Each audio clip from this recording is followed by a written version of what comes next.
Hello everybody, this is Kyle R. Truax with video number 2 of the TruArchitecture series.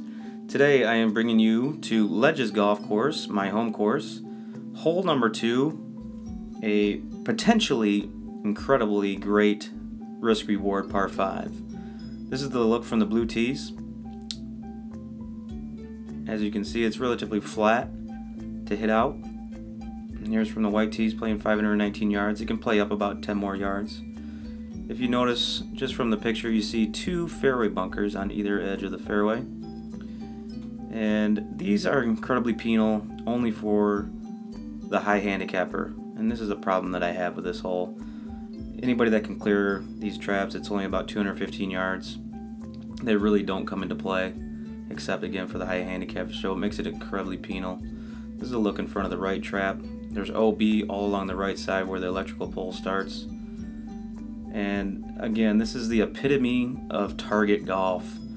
Along the left side over the trap here is where a creek starts and a heavy amount of trees. And that is the main issue I have with this hole. As you see here, it's incredibly dense and it runs all along the left side. Here's a nice overview. And so again, as I say about the epitome of target golf, there really is no risk to hit a driver to give yourself an opportunity to go for this green. I mean, you can just see the amount of foliage and plants all along this creek. Now, if this was eliminated, you're going to create a very dramatic, incredibly great par 5.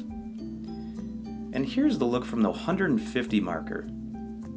Where's the green?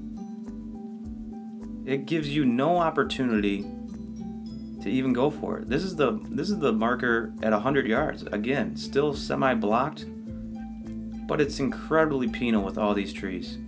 Now I've laid up here, and I had to be in the rough to see the entire green. Is this an issue? In my opinion, it is. Up at the green, you'll see a small pop bunker that fronts the green. Not too crazy. Another bunker just to the right of it. But you're going to see a green that slopes severely away from you. Here is the look behind the green, another bunker looking back. You'll notice all the trees around the right. This is even further back behind the bunker, right next to the tee box of the next hole.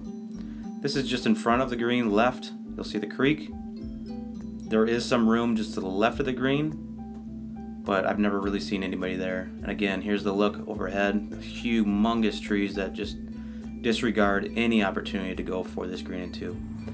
Now I've decided to play this hole from the whites and see how I perform using the driver. Now I never really hit driver off this tee. It's just to give you an example of what can happen if you hit a good drive and the opportunities ahead.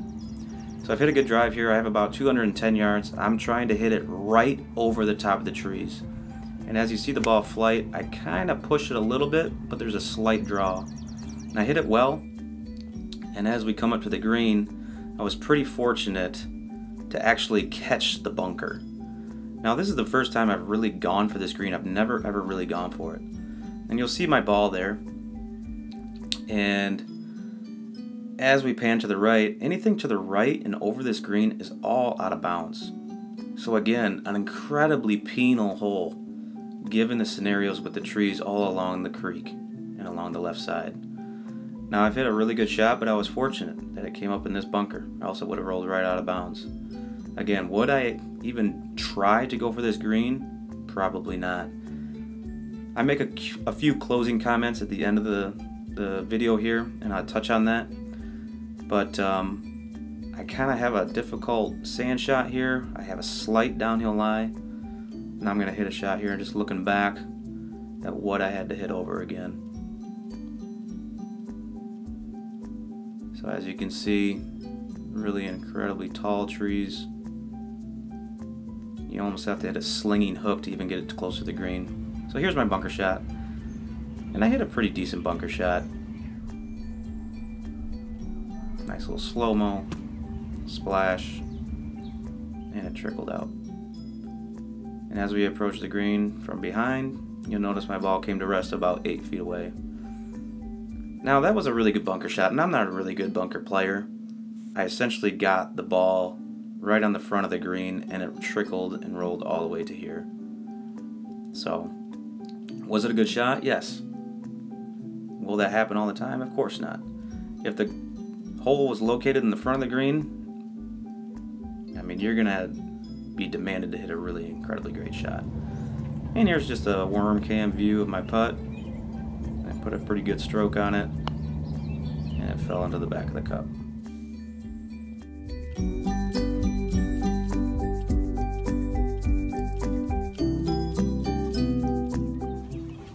Well, folks, there you go. A nice little birdie on the par 5 second at ledges. I actually played that hole extremely well. I had to hit 4 quality shots to get a birdie. Now, I've said it before, birdies are very rare, eagles are non-existent, and bogeys and doubles are prevalent on that hole. Now, I've just given you a little glimpse of how to play that hole perfectly, but it could be a lot better with some tree removal, bringing the tees up, making it a true risk-reward par 5. It truly is a great hole. It's a fun hole. It can be a fun hole, but right now it just needs some work. And one last aspect I'd like to talk about is seeing that it is the second hole. As I said before, if you're playing in a tournament, a member guest, wherever, whatever, would you really go for the green that early in the round? I'd question that.